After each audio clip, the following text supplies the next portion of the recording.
In our Western society, individuals are encouraged to spend as much as possible.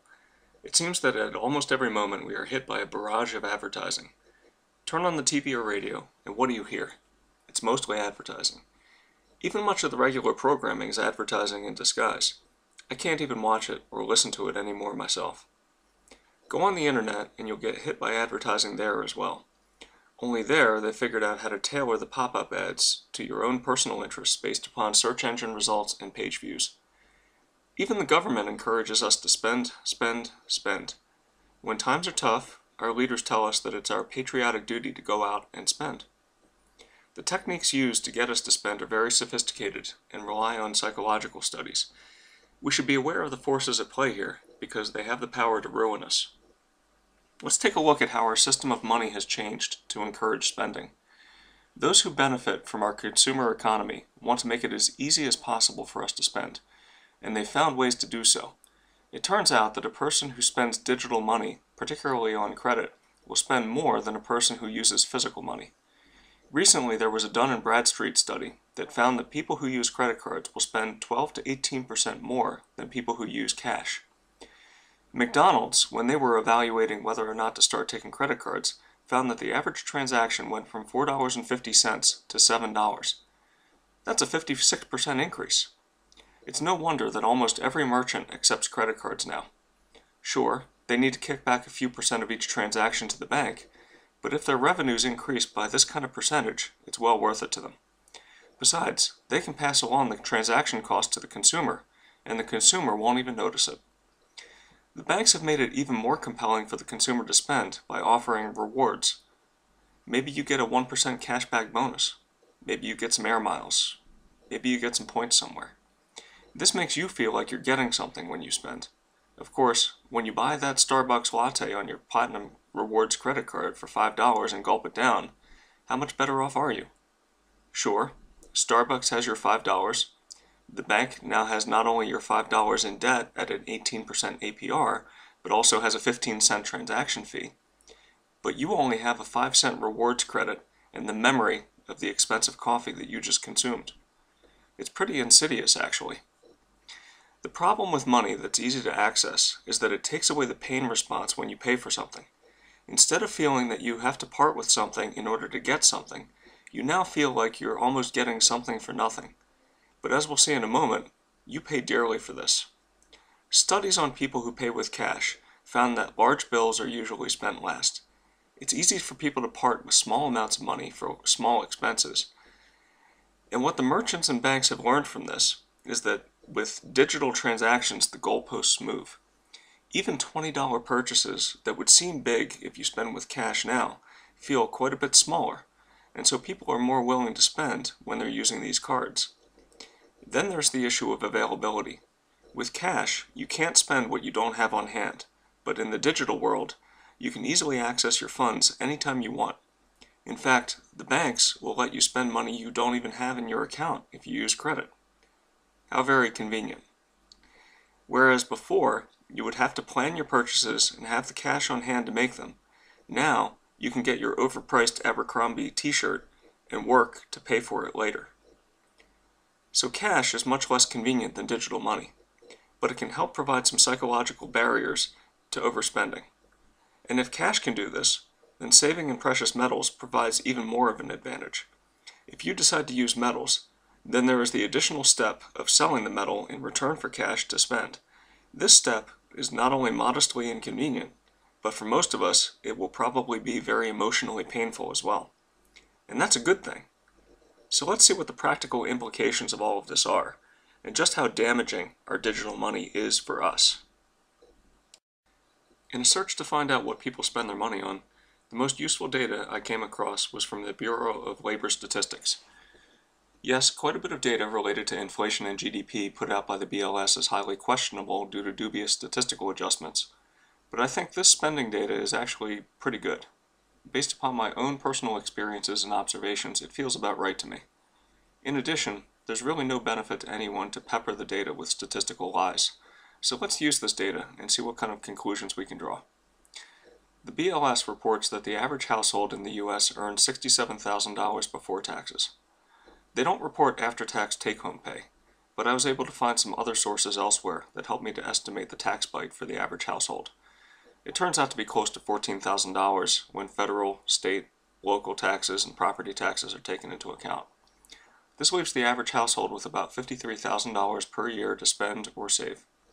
Of this, close to $17,000 is spent on housing, $9,000 is spent on transportation, $4,000 is spent on food to be prepared and consumed at home, $5,600 goes to insurance, and $3,600 goes to healthcare costs. What's left over is either spent on discretionary items or saved. Let's take a look at the savings and compare it against discretionary spending.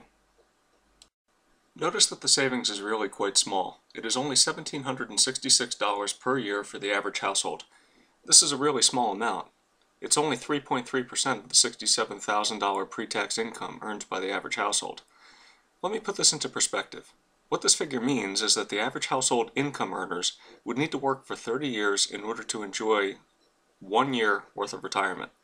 It seems to me that this is a real work until you die type scenario. Now I'll admit that there may be some error associated with this number. We're calculating the savings based upon the difference of numbers that have their own errors associated with them. In the world of statistics, this always leaves a number that is somewhat suspect.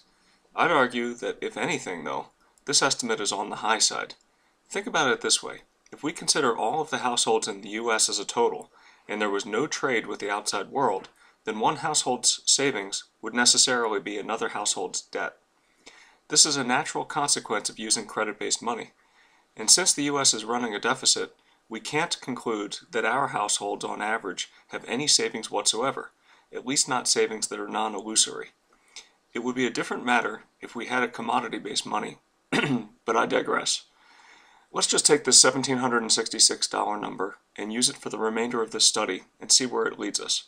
I've already made enough videos to discuss the illusory nature of savings in a credit-based money system. Now let's take a look at all of the discretionary items that we buy. The average household spends $1,700 on clothing. Of course, clothing is a necessity, but I'd argue that much of our clothing expenses are discretionary. We throw away clothing when it goes out of fashion or gets slightly worn, whereas in the era of hard money we would have been all skilled at mending our clothing to keep it in service as long as possible. The average household spends $600 on personal care items. $2,700 is spent on eating out. Think about that for a second.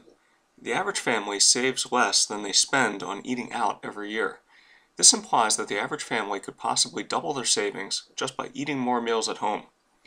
Then there is $2,600 spent on entertainment, $800 spent on alcohol and tobacco products, and then there are some miscellaneous expenses.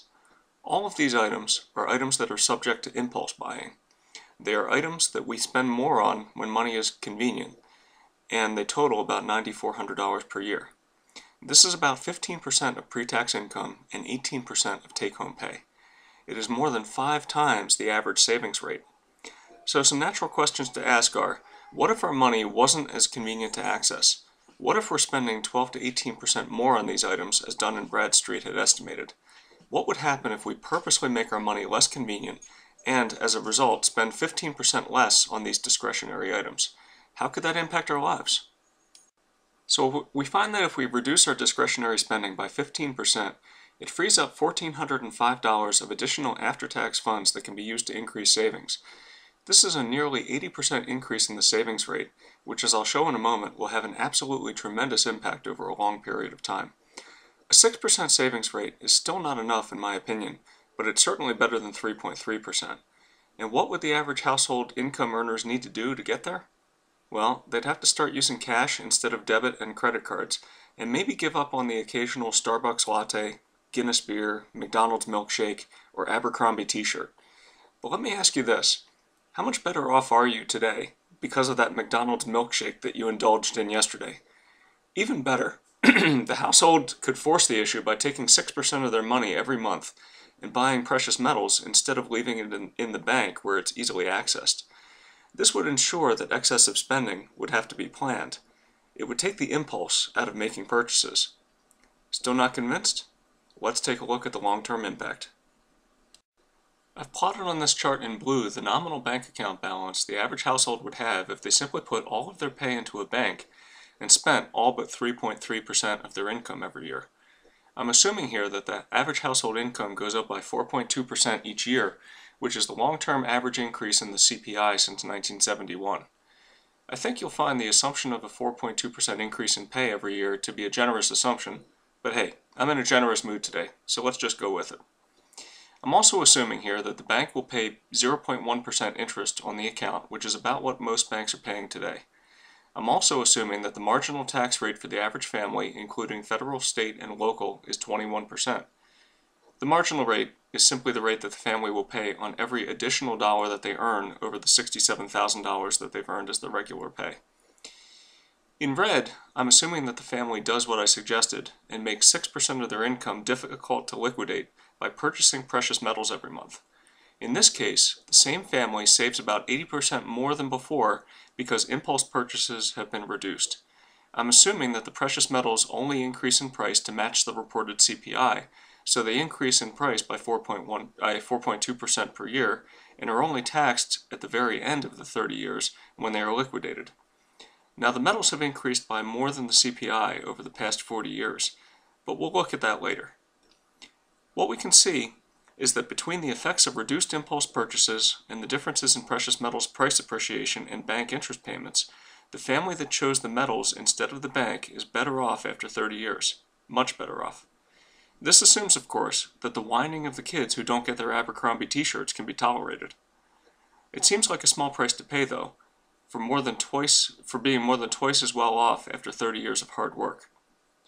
But just out of curiosity, what do you suppose the interest rate paid by the bank would have to be in order to make the family who enjoyed the convenience of easy access to their funds as well off as the family who simply saved in the metals? Well, we can easily figure this out. It turns out that if the bank was generous and paid an interest rate of 9.3% on account balances, the family who spent more due to impulse purchases would be as well off as the family who tied up their funds in the precious metals. That's a pretty high interest rate, huh? So let's think about the implication of this. What it means is that the overall impact of enticing you to increase your spending with electronic money is about the same as forcing you to give up a 9.3% guaranteed rate of return on your savings. Take a second to let that sink in. I know I'm being a little liberal here with my interpretation, but when we take a look simply at the end state after 30 years, the impact of all those impulse purchases is tremendous. Of course, this assumes that the precious metals only increase in price to match the reported CPI. What would happen if we used the actual average rate of price increase in gold over the past 45 years, which turns out to be 8.8% per year? Well, with the magic of spreadsheets, we can quickly evaluate that. Okay, same study. The family who spends all but 3.3% of their funds follows the same blue curve as shown before, but the family that sunk 6% of their money into the precious metals every month follows this new red curve. The main difference is that the rate of price appreciation of the metals is now assumed to be the same as it has been on average for the past 45 years for gold. It is now 8.8%. Notice that the family who dealt with the inconvenience of not going out to movies all the time and not eating out all the time is now 5 times better off than the other family after 30 years of hard work. This seems to me to be a big incentive to deal with the inconvenience of 15% fewer impulse purchases.